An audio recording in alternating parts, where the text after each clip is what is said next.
With Scarlet and Violet in the books, we can finally rank every Pokemon TCG era, from Gold Stars to Level X to modern chase cards. We'll break down what makes each era unique and crown the best one. I got Diamond and Pearl ranked last. It ran from 2007 to 2009 and introduced Generation 4 Pokemon to the TCG. The problem, it came right after the legendary EX era with Gold Stars, which, trust me, we'll get to later, and that's a tough act to follow. This era's biggest gimmick was the Level X cards, and honestly, they might be one of the weakest mechanics the TCG has ever had. Yeah, we got the Storm from Charizard and some nice evolutions like Glaceon and Leafeon EX, but compared to other eras, they just don't hold up. Platinum kept the Level X gimmick alive, and honestly, some of the best ones came out during this era. Luxray GL Level X was a competitive power horse and a fan favorite, while Charizard G Level X became the grail of the era, and one that Charizard collectors would seek out for forever. This era also brought back trainer Pokemon like Cynthia's Garchomp's Luxray GL, adding a ton of personality for collectors to collect. On top of that, Platinum brought back shiny Pokemon and secret rares such as Milotic, Swablu, Shinx, cards that really popped out in a binder, made every pack feel like a potential jackpot. Compared to Diamond and Pearl, Platinum definitely leveled up, but it's still one of the weaker generations overall. It just didn't deliver the same kind of iconic artwork or lasting grails that other generations did, which is why it is 11. Coming in at number 10, we got the Black and White era. I'll be honest, it's not my favorite Pokemon generations, but the TCG delivered one of the best innovations ever, full arts. You know, you see them today, they're not as special as they once were because they've gotten better, but full arts completely changed the game. They were bold, colorful, miles ahead of Level X cards from the previous era. My personal favorite, the Darkrai EX from Dark Explorers, still one of the cleanest designs ever printed. This era is stacked with incredible chase cards, the Plasma Storm Charizard, Full Art Zekrom, Reshiram, Kyogre, Rayquaza, the list just goes on. While I don't rank the era super high overall, the introduction of Full Arts gave the hobby a brand new identity and some of the most collectible cards we've ever seen. At number 9, we got the base set era. And yes, I know I'll get grilled in the comments for putting it here, but here's the thing. The chase cards in this era were just holo cards, and let's be real, the main reason people love them so much is the nostalgia factor. Don't get me wrong, this is the most important era in TCG history because without the base set, we wouldn't even be talking about any of this. But later eras brought so much better artwork, mechanics, and grail level cards that base just doesn't match.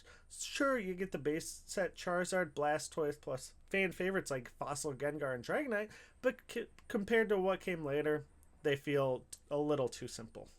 At number 8, we have the X-Y era. This era often gets a bad rep. Sets like Steam Siege sat on shelves for ages, but it did have some major highlights. The Real Star Mega cards. At the time, many people thought they were gimmicky, but looking back, they've aged incredibly well. Especially with Mega Evolutions reintroducing Mega cards. Revolutionary.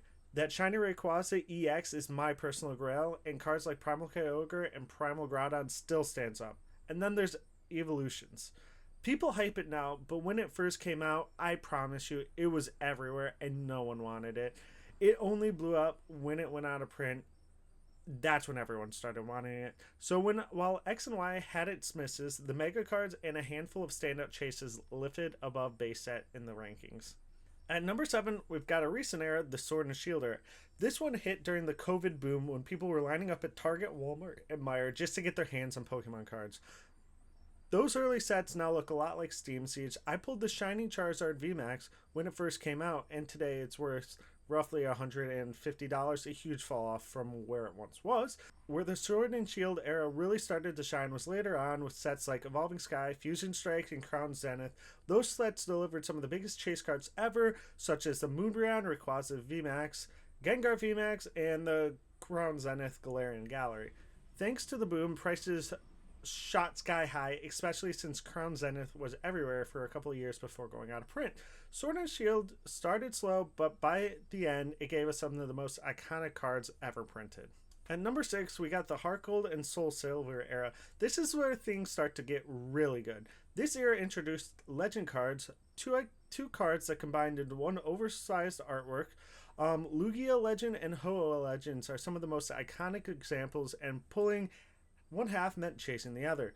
It also brought Prime cards, which were an upgrade of the Level X cards. Close-up artwork, striking hollow borders, and clean designs meant cards like Typhlosion Prime, Feraligatr Prime, and Donphan Prime fan favorites. Even the base cards felt special thanks to the unique border of the ends, which gave the TCG a sleek premium look. And then there's the Call of Legends, which I'm including in this era, featuring some of the best Shining works ever.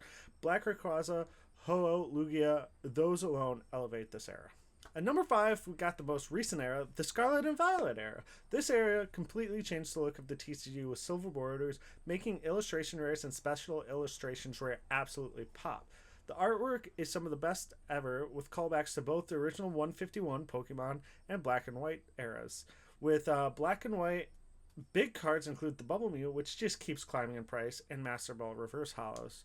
That Bubble Mew is going to be one of the most iconic cards ever. I am calling it right now. And of course, there's no shortage of Charizards, from the 151 Zard to the Shining Palvane Phase Zard. It's still early, but this era has already delivered iconic designs, which is why it lands this high for being this recent. At number 4, we got the Sun and Moon era. And this might surprise people. The reason it's this high is purely tag team cards. 2 Pokemon interacting on one card with massive HP and epic designs. Hidden Fates also came out during this era, introducing the fully shiny Farts, which is my personal favorite set of all time, and cards like the Lovebird, Latios and Latias GX, which is over $2,000, and Test Tube Mewtwo became instant grails. Team Up and Cosmic Eclipse are also heavy hitters with stunning tag team artworks. Pikachu's Zekrom, Reshiram and Charizard, Arceus, Dialga and Palkia, and don't forget the Rainbow Zard from Burning Shadows. Everyone still chases that card to this day. Between tag teams, shiny vaults, and iconic chases, Sun and Moon easily could have been higher, which shows just how stacked the TCG eras are. At number 3, we have the Neo era. This is where we first got shining Pokemon like Shining Charizard, Shining Gyarados, and Shining Tyranitar. The unique hollow textures instantly made them grails. Legendary Collection is also included here, giving us the first reverse hollows and still some of the best ever. I would venture to say no reverse holo will ever beat the Legendary Collection reverse holos. Neo set also featured beloved artworks from Lugia in Neo Genesis, Umbreon and Espeon in Neo Discovery. Clean design, popping hollow, and top-notch quality makes this era legendary. Number 2, we got the EX era. The peak of Gold Star Pokemon. Cards like Gold Star, Rayquaza, Charizard, and Espeon are some of the hardest pulls ever. Pull rates were brutal, about 1 in every 2 boxes, which is why they're insanely rare today. EX cards themselves were a premium too. Salamence and Gardevoir EX, along with Blastoise EX, with incredible artworks and shine. Sets like EX Deoxys, EX Dragon Frontier, and EX Team Rocket Returns are still on Collector's Grail list. This era represents a golden age of creativity and difficulty, which is why it earns the number 2 spot. Finally, at number 1, with absolutely no surprise, we have the e-reader era. Print runs were tiny, making these cards some of the rarest in Pokemon history. The chase card, iconic Crystal Pokemon. You got the Crystal Charizard, the Crystal Lugia, the Crystal Ho-Oh. They all had unique holo designs unlike anything before. Reverse holo with the e-reader stamps are still some of the most sought after cards ever. Scarcity, jaw-dropping cards, and unique designs cement this era as the peak of Pokemon card collecting.